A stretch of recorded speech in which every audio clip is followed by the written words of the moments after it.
Hello అండి. ఈరోజు మనం ఒక అద్భుతమైన మనస్సును హత్తుకునే కథ గురించి మాట్లాడుకోబోతున్నాం. అదే సైలెంట్ హార్ట్ జ్ఞాపకాలు. వినడానికే చాలా ఆసక్తికరంగా ఉంది కదూ. అవునండి, ఇది కేవలం ఒక కథ మాత్రమే కాదు.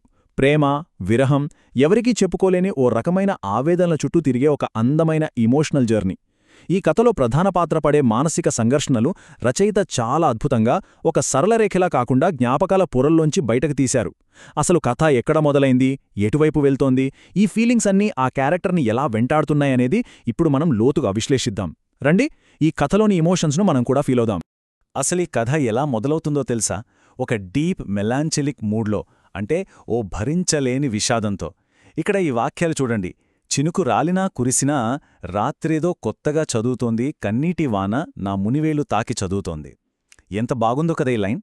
రచయిత ఇక్కడ వర్షాన్ని కేవలం వాతావరణంలాగా కాకుండా ఆ క్యారెక్టర్ లోపల కారుతున్న కన్నీటికి ఒక అద్దంలాగా చూపించారు. ఒక వర్షం, ఒక కన్నీరు, రెండూ ఒక్కటే అన్నంతగా ఆ పెయిన్ని ఎలివేట్ చేశారు. ఇలాంటి ఒక గాఢమైన విరహంతో కథ మొదలవగానే అసలు ఈ సిచ్యువేషన్ ఎందుకొచ్చింది అన్న క్యూరియాసిటీ మనలో ఆటోమేటిక్గా మొదలవుతుంది, రైట్? వన్ సైడ్ లవ్, అబ్బో, ఆ పెయిన్ గురించి ఎంత చెప్పినా తక్కువే. అది అనుభవించిన వాళ్లకే తెలుస్తుంది ఆ నరకం ఏంటో. ఒక పక్క మన హీరో ఏమో తను ప్రాణంగా ప్రేమించిన అమ్మాయి పెళ్లి ఫోటో చూస్తూ నిద్రలేని రాత్రులు గడుపుతున్నాడు, కన్నీళ్లు పెట్టుకుంటున్నాడు. కాని ఇంకో పక్క మన హీరోయిన్ మాటల ప్రవర్తన చూస్తే నిజంగా ఆశ్చర్యం వేస్తుంది. వాళ్ళ నాన్నగారు సంబంధం చూశారు, తను ఓకే చెప్పేసింది, అంతే. ఎంత సింపుల్గా జరిగిపోయిందో. దానికి తోడు నా పెళ్లి తర్వాత కూడా మనం ఇలాగే కలుసుకుందాంలే అని ఆమె ఎంత క్యాజువల్గా అనేసిందో చూస్తే ఒకవైపు గుండెలు పిండేసే ఆవేదన, ఇంకోవైపు ఏమీ జరగనంత తేలికతనం. ఈ రెండింటి మధ్య ఉన్న కాంట్రాస్ట్ మనల్ని కూడా ఆలోచనలో పడేస్తుంది. సరే, కాస్త ఈ విషాదం నుంచి బయటికొచ్చి అసలు వీళ్ళిద్దరికీ పరిచయం ఎలా జరిగిందో చూద్దాం. శుభాకర్ ప్రెస్సిల్స్ అనే ఆఫీస్లో మన హీరో ఒక టీం లీడర్. వాళ్లకి ఒక జావా డెవలపర్ కావాలి. ఇంటర్వ్యూలు జరుగుతున్నాయి. ఫస్ట్ వచ్చిన క్యాండిడేట్ టెక్నికల్గా పెద్దగా అనిపించలేదు. ఎగ్జాక్ట్గా అప్పుడే ఎంట్రీ ఇస్తుంది మన హీరోయిన్ మాటలా.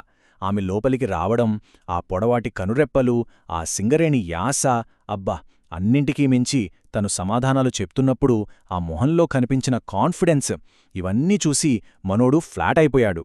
ఇంకేముంది, ఆమె పర్ఫెక్ట్ ఆన్సర్స్కి ముచ్చటపడిపోయి వెంటనే జాబ్ కన్ఫర్మ్ చేసేశాడు. అక్కడే పడింది అసలైన స్పార్క్. ఇక కథలో అసలైన టర్నింగ్ పాయింట్ ఎక్కడొచ్చిందంటే ఈ ఎలక్ట్రిక్ టచ్ దగ్గరే. జాబ్ కన్ఫర్మ్ అవగానే మాటల సంతోషంగా ఒక షేక్ హ్యాండ్ ఇస్తుంది కదా. ఆ ఒక్క క్షణం, ఆ మెత్తని వేళ్లు తగలగానే మన హీరో నరాల్లో ఒక కరెంటు పాస్ అయినట్లు, ఒక ఎలక్ట్రిక్ షాక్ కొట్టినట్లు అయిపోయింది. జస్ట్ ఒక ఫార్మల్ ఆఫీస్ ఇంటరాక్షన్, ఒక షేక్ హ్యాండ్, అంత సడన్గా ఒక డీప్ రొమాంటిక్ ఫీలింగ్ లాగా ఎలా మారిపోయిందో చూడండి. ఆ ఒక్క స్పర్శతో అతనిలో ఒక తీయని అలజడి మొదలైంది. ఇక అప్పట్నుండి ఎలాగైనా సరే ఆమెను ప్రతిరోజూ చూడాలి అని తపన విపరీతంగా పెరిగిపోయింది. నిజంగా ఆఫీస్ రొమాన్స్ అనేది ఒక డిఫరెంట్ ఎక్స్పీరియన్స్ కదండి. ఇద్దరూ వేరే వేరే టీమ్స్ అయినా సరే ఎలాగోలా ఏదో ఒక వంక పెట్టుకుని ఆమెను కలవడానికి వెళ్లేవాడు మన హీరో. రోజుకొక్కసారైనా ఆమెను చూడకపోతే, ఆ మాటలు వినకపోతే ప్రాణం విలవిలలాడిపోయేది. కాని ఇక్కడే ఒక పెద్ద ట్విస్టుంది. మనోడు ఇంతలా పిచ్చిగా ప్రేమిస్తుంటే మాటలకి కనీసం ఆ విషయం ఊహలో కూడా లేదు. ఆమె దృష్టిలో వీళ్ళిద్దరూ జస్ట్ బెస్ట్ ఫ్రెండ్స్, అంతే. ఎంత క్లోజ్ అయ్యారంటే ఆఫీస్ ముచ్చట్లే కాకుండా ఫ్యామిలీ విషయాలు కూడా షేర్ చేసుకునేంత. కాని మనోడి పరిస్థితి ఏంటి? ఆమె ఒక్కరోజు లీవ్ పెట్టినా సరే ఆ రోజంతా ఏదో అంధకారంలాగా, లోపల ఏదో చచ్చిపోయినట్లుగా ఫీలయ్యేవాడు. ఆ సైలెంట్ లవ్ అలా పెరిగిపోతూనే ఉంది. ఇక్కడ మనం గమనించాల్సిన ఇంకో ఇంట్రెస్టింగ్ పాయింట్ ఏంటంటే, వాళ్ళ ఆఫీస్లోనే చందన అనే కొలీగ్ ఒక మాటంటుంది. ఇంతందంగా ఉంటావు కదా, ఆఫీస్లో ఎవ్వరూ నీకు ప్రపోజ్ చేయలేదా అని. ఇది వినడానికి చాలా క్యాజువల్గా ఉన్నా ఈ కథలో ఇదే అతిపెద్ద ఐరనీ. ఎందుకంటే కథానాయకుడు చూట్టానికి చాలా హ్యాండ్సమ్, ఆఫీస్లో ఎవరికైనా ఇట్టే నచ్చేస్తాడు, మంచి క్రేజ్ ఉంది. కాని ఏంటి లాభం? ఎవరికైతే తన సర్వస్వం ఇవ్వాలనుకున్నాడో ఆ మాటల దృష్టిలో మాత్రం ఒక మామూలు ఫ్రెండ్లాగానే మిగిలిపోయాడు. తనని తప్ప అందరూ అతన్ని ఇష్టపడుతున్నారు. నిజంగా లోపల ఆ బాధను దిగమింగుకోవడం చాలా కష్టం కదా. రోజులు అలా గడుస్తుండగా సడన్గా మాటలకి వేరే కంపెనీలో జాబొస్తుంది. లాస్ట్ వర్కింగ్ డే రోజున అతని కన్నీళ్లు చూసి ఆమె తట్టుకోలేక చాలా ఎమోషనల్ అయిపోయి ఒక గాఢమైన హగ్గిచ్చింది. ఆ రెండు దేహాల స్పర్శ, అది మాటల్లో చెప్పలేని ఒక ఫీలింగ్ని మిగిల్చింది. అరే, మనిద్దరి మధ్య ఏదో బలమైన బంధం ఏర్పడిందని అతను ఫిక్స్ అయిపోయాడు. కానీ కట్ చేస్తే మరుసటి రోజే ఉదయం 10 గంటలకి ఆమె దగ్గర్నుంచి ఒక కాల్ వస్తుంది. ఆ కాల్లో మునుపటి ఎమోషన్ గానీ ఫీలింగ్ గానీ ఏమీ లేదు. చాలా క్యాజువల్గా మాట్లాడేసింది. ఈ 2 ఇన్సిడెంట్స్ మధ్యున్న ఆ తేడా చూస్తే అసలు ఆమె మనసులో ఏముందనే పెద్ద కన్ఫ్యూజన్ మనలోనూ అతనిలోనూ మొదలవుతుంది. ఆ కన్ఫ్యూజన్కే బుర్రా పాడైపోతుంటే ఆ ఉదయం కాల్లో మాటల ఇంకో బాంబు పేల్చుతుంది. అదే బేగంపేట షాపర్ స్టాప్ ఇన్విటేషన్. హే, షాపింగ్కి వెళ్దాం, త్వరగా రెడీ అయి బేగంపేటొచ్చేయ్, బైదవే తరుణ్ కూడా వస్తున్నాడు అని చెప్పేస్తుంది. ఒక్క నిమిషం, అసలెవరి తరుణ్? ఈ మధ్యలో ఈ కొత్త క్యారెక్టర్ ఎక్కడ్నుంచొచ్చింది? ప్రాణంగా ప్రేమించిన అమ్మాయి వాళ్ల మధ్య అసలేమీ లేనట్టు ఒక మూడో వ్యక్తితో షాపింగ్కి రమ్మని అంత క్యాజువల్గా ఎలా అడగగలుగుతోంది? ఇది ఆలోచిస్తుంటేనే పిచ్చెక్కిపోతుంది కదా. పక్కనే ఉంటూ ఆమె వేరే వాళ్లతో క్లోజ్గా ఉండటం చూడటం, అబ్బా, ఆ జెలసీ, ఆ బాధ, గుండెల్ని పిండేసే అభద్రతాభావం ఏ స్థాయికి వెళ్తాయో మనం కళ్ళకు కట్టినట్లు ఇక్కడ చూడొచ్చు.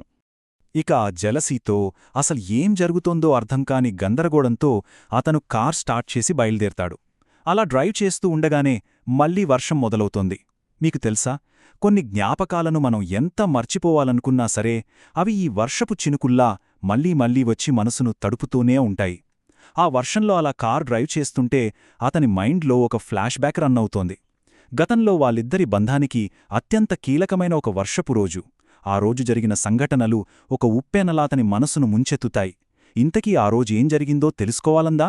పదండి, ఆ ఫ్లాష్ బ్యాక్లోకి వెళ్దాం. అది కూడా ఇలాంటి ఒక వర్షపు ఉదయమే. తను స్కూటీ మీద వర్షంలో ఎలా వెళ్తుందో అని టెన్షన్ పడి ఆఫీస్ నుంచి నేనే డ్రాప్ చేస్తానని కార్లో ఎక్కించుకోవడం, ఆ ప్రయాణంలో వాళ్ల మధ్య జరిగిన ఆ క్యూట్ అండ్ ఫ్లర్టీ సంభాషణ, ఇదంతా జరిగింది. ఆ తర్వాత ఇద్దరూ కలిసి మన హీరో ఫ్లాట్కి వెళ్తారు. ఒకవైపు బయట వర్షం, బాల్కనీలో కూర్చుని మాటల బటర్ స్కాచ్ ఐస్ క్రీం తింటుంటే మనోడు బీర్ తాగుతున్నాడు. ఆ చల్లటి వాతావరణం, ఆ గదిలో వాళ్ళిద్దరే ఉండటం, ఆ టైంలో ఎవరికైనా సరే ఎమోషన్స్ కంట్రోల్ చేసుకోవడం కష్టమే. ఇక తన ప్రేమను దాచుకోలేక భయంగానే ఎంతో ధైర్యం చేసి ఆమె దగ్గరికి వెళ్తాడు. ఆ జుట్టు సువాసన చూస్తూ మెల్లగా భుజాల మీద పట్టుకొని ఒక ముద్దు పెట్టి లవ్ యూ మాటలా అని తన మనసులో ఉన్న పెద్ద రహస్యాన్ని బయటపెట్టేస్తాడు. ఇది నిజంగా అత్యంత ధైర్యమైన మరియు అంతే సెన్సిటివ్ అయిన డెసిషన్. సరే, ఎట్టకేలకు ప్రపోజ్ చేసేశాడు. మరి నెక్స్టేం జరిగిందంటారు? ఇక్కడే అసలు సీన్ రివర్స్ అయింది. ఆ ప్రపోజల్ వినగానే మాటల ఒక్కసారిగా షాక్కి గురైపోయింది. కనీసం కనురెప్పకూడా వాల్చకుండా అసలు ఏం జరుగుతోందో అర్థంకాక ఒక రాయిలా, బొమ్మలా అక్కడే గడ్డకట్టి నిలబడిపోయింది. ఆమాలా సైలెంట్గా ఉండిపోయేసరికి మన హీరో నరాల్లో వణుకు మొదలైంది.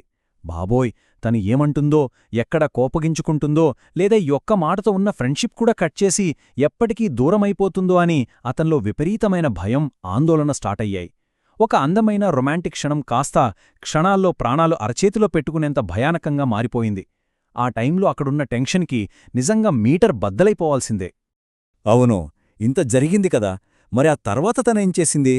తను జస్ట్ ఫ్రెండ్ అనుకున్న అబ్బాయి ఇలా సడన్గా ప్రపోజ్ చేసేసరికి ఆ షాక్ నుండి తేరుకుని మాటలెలా రియాక్ట్ అయింది? కోపంతో అక్కడ్నించి విసిరేసి వెళ్ళిపోయిందా, లేక అతని మనస్సులోని ఆ స్వచ్ఛమైన ప్రేమను అర్థం చేసుకుందా? అబ్బో, ఈ ఒక్క ప్రశ్నతోనే మన హీరో గుండె ఆగినంత పనయింది. మరి ఆ నిశ్శబ్దంలో దాగిన సమాధానమేంటి? అది తెలుసుకోవాలంటే మాత్రం మనం ఈ నిశ్శబ్దపు జ్ఞాపకాల లూతుల్లోకి ఇంకా ప్రయాణించాల్సిందే. ఈ విశ్లేషణ మీకు నచ్చిందని అనుకుంటున్నాను. ఈ కథలో ఇంకెన్ని మలుపులున్నాయో ఎవ్వరికి తెలుసు?